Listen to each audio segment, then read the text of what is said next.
Goeiemôre, ek groet in die bekoorlike naam van ons Here Jesus Christus, bly weer saam met u te wees. Dag wat die Here aan ons geskenk het. Kom ons wees bly.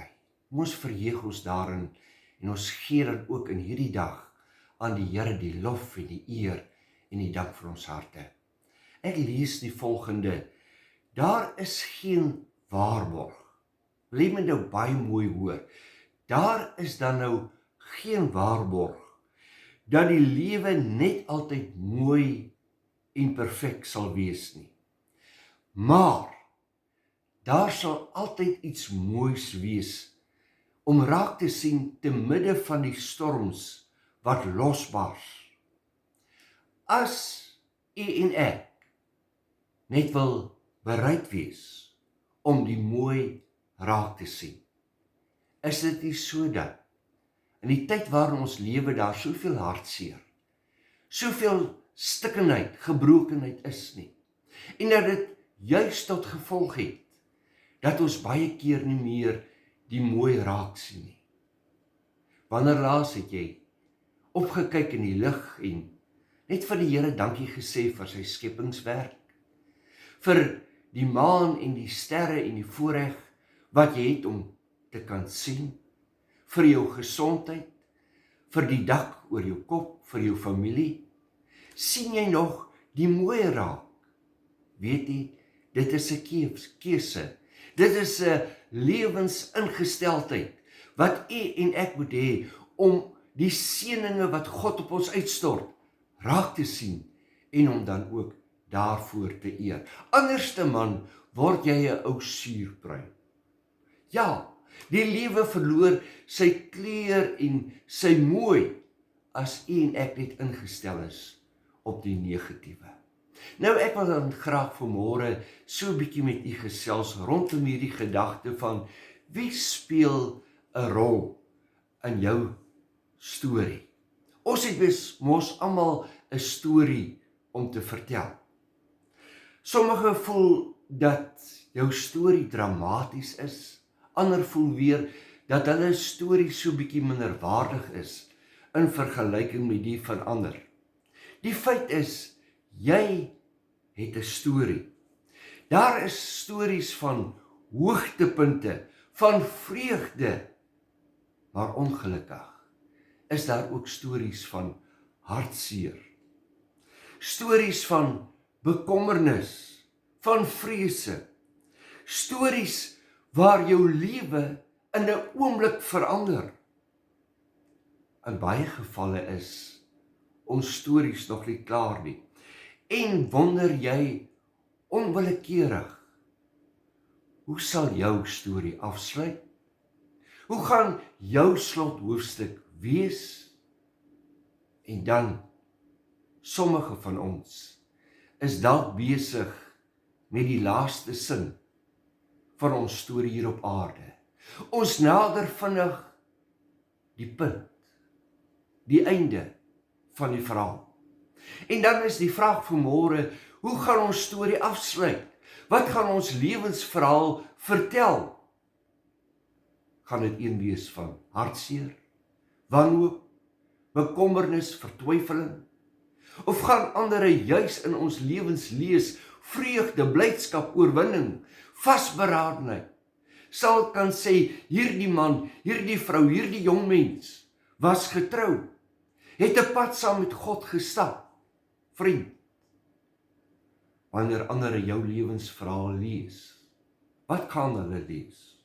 So lees ons dan ook onder andere in die woord van die Here van 'n man met die naam van Saggeus. Nou ons almal ken die verhaal, maar ek wil dit graag gebruik vanmôre om so 'n paar gedagtes dan met u te deel rondom sy lewensverhaal en hoe ons dit moontlik van toepassing kan maak op ons lewens. Nou ek lees saam met u uit Lukas 19 vanaf die eerste versie. Jesus kom in Jerigo en dan lees ons, en hy het in Jerigo gekom en daardeur gegaan.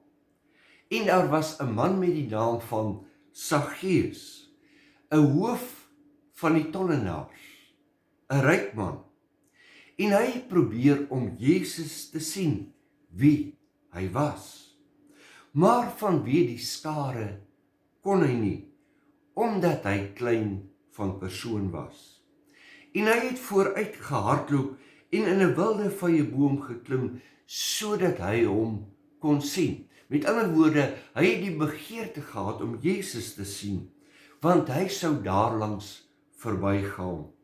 En toe Jesus by die plek kom, by hierdie wilde vyeboom kom, kyk hy op en sê vir hom, Saggeus, maak gou en klim af, want ek moet vandag in jou huis bly. En hy maak toe gou en klim af en het hom met blydskap ontvang. Tot sover. Wie speel 'n rol in jou lewe? Saggeus beteken mooi, skoon, suiwer, onbevlek. Saggeus het 'n mooi naam, maar ongelukkig het hy 'n slegte reputasie. Sy rykdom was te danke aan die feit dat hy mense ingedoen het. Hy erken self dat hy mense afgepers het. Nou, ek wil dit aan jou stel dat daar 'n verskil is tussen 'n reputasie en jou karakter. 'n Reputasie is wat ander mense van jou dink, van jou sê, hoe hulle oor jou praat. En karakter is wie jy werklik is. Nou lees ons dat hierdie man, wat 'n reputasie, hy wou graag Jesus sien. Hy het egter 'n probleem. Hy was klein van gestalte en vanweë die teenwoordigheid van die skare kon hy Jesus nie sien nie. Ons lees nie in die Bybel hoekom hy Jesus wou sien nie, maar wel van die feit dat daar 'n dringendheid in sy gees was om Jesus wel te kan sien. Kan ek vir jou vra, wil jy graag Jesus sien? Wil jy graag in sy teenwoordigheid vertoef? Wil jy altyd of net soms vir Jesus sien? Is hy altyd welkom in jou lewe? Kan ek 'n verdere vraag vra? Wat verhinder jou om met Jesus in hierdie oomblik te ontmoet? Wat is Jesus se betrokkenheid in jou lewe? Wat is sy betrokkenheid in jou lewe, jou gesin se lewe? Is daar ruimte vir hom? Is daar 'n dringendheid in jou hart vanmôre om te sê, ek wil die Here aanbid. Ek wil sy woord lees, omdat hy vir my kosbaar is?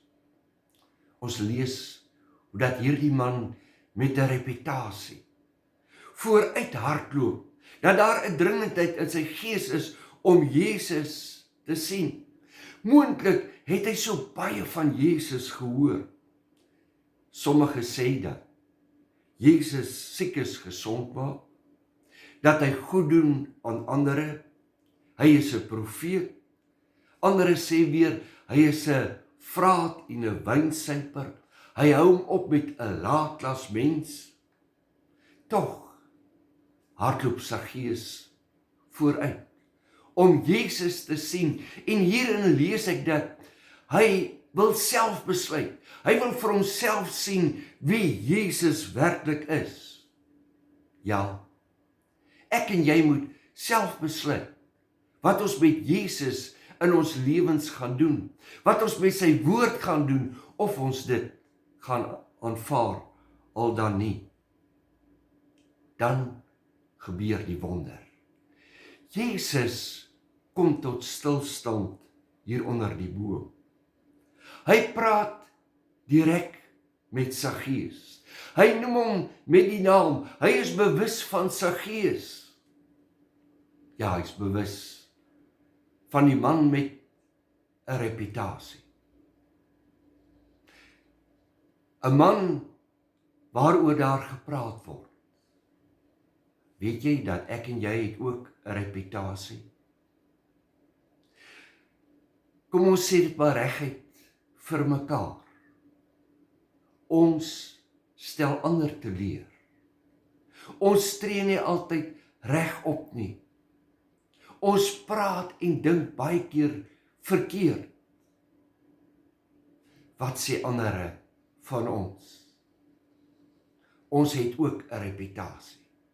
En nou kom die Here en hy noem ons by die naam, ongeag ons tekortkominge. En dan sê hy vir Saggeus, Saggeus, klim uit hierdie boom uit, want ek wil vandag by jou aan huis gaan. Ek wil betrokke wees in jou lewe. Vriend, God wil betrokke wees in jou lewe, in my lewe. Hy wil betrokke wees in ons gesinne, in ons families. Die vraag is, gaan Saggeus daarop reageer? Gaan ek en jy daarop reageer wanneer die Here vir ons sê, klim uit die boom uit, want ek wil betrokke wees in jou lewe? Saggeus, vandag nog. Dit is jou oomblik. Die oomblik wat ek met jou wil ontmoet. Jesus oortref Saggeus se stoutste verwagtinge. Ja, die Here gee om. Hy stel belang. Nou stel ek dit aan jou vanmôre, dat die verhaal van Golgotha wys op die feit, juis dat die Here betrokke wil wees in ons lewens. Die pad van vernedering, van eensaamheid, van verwerping, pyn en trane is nie aan hom bekend nie. Jou lewensverhaal is nie onbekend aan die Here nie. Want ons lees in Hebreërs 2 vers 18, dat hy wil betrokke wees, juis omdat hy meegevoel met ons het. Want deurdat hy self onder versoeking gelei het, kan hy die help wat versoek word. Ja, die Here ken ons omstandighede.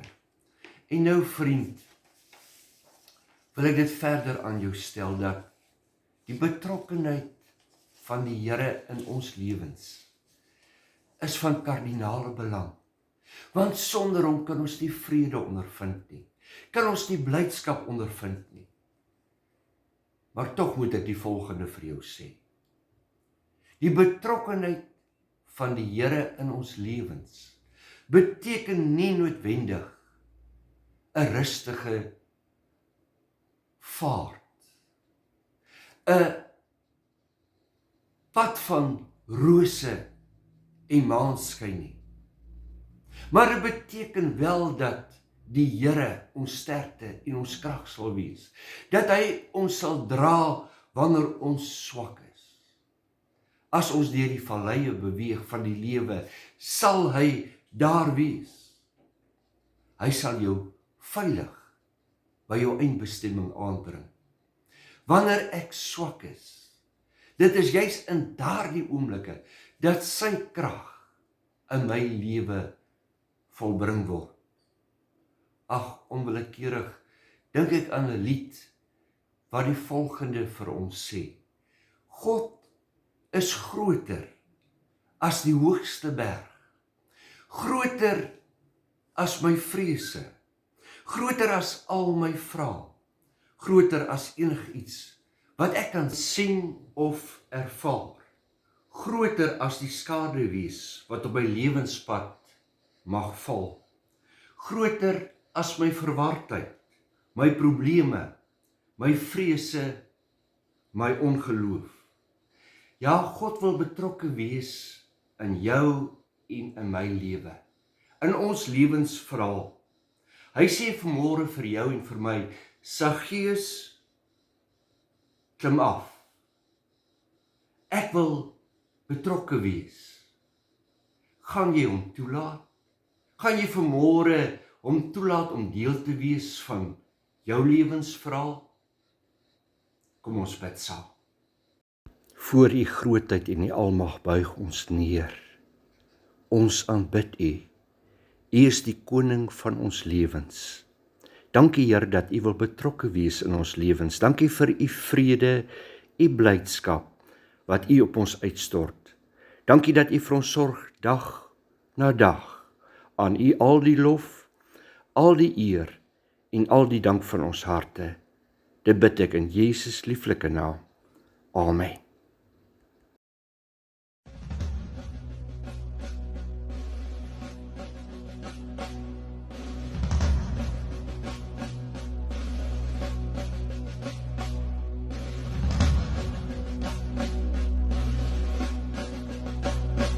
Neem my lewe, laat dit hier U gewy wees meer en meer. Laat my hart gedurig juig en van dankbaarheid getuig. Neem my hande, maak ons sterk, diensbaar in U goeie werk. Neem my voete, skoei hier, met bereidheid tot U eer. Neem my stem en laat my sing, aan U Here hulde bring. Laat my mond die boodskap dra, ons sal vind wat na U vra. Neem my God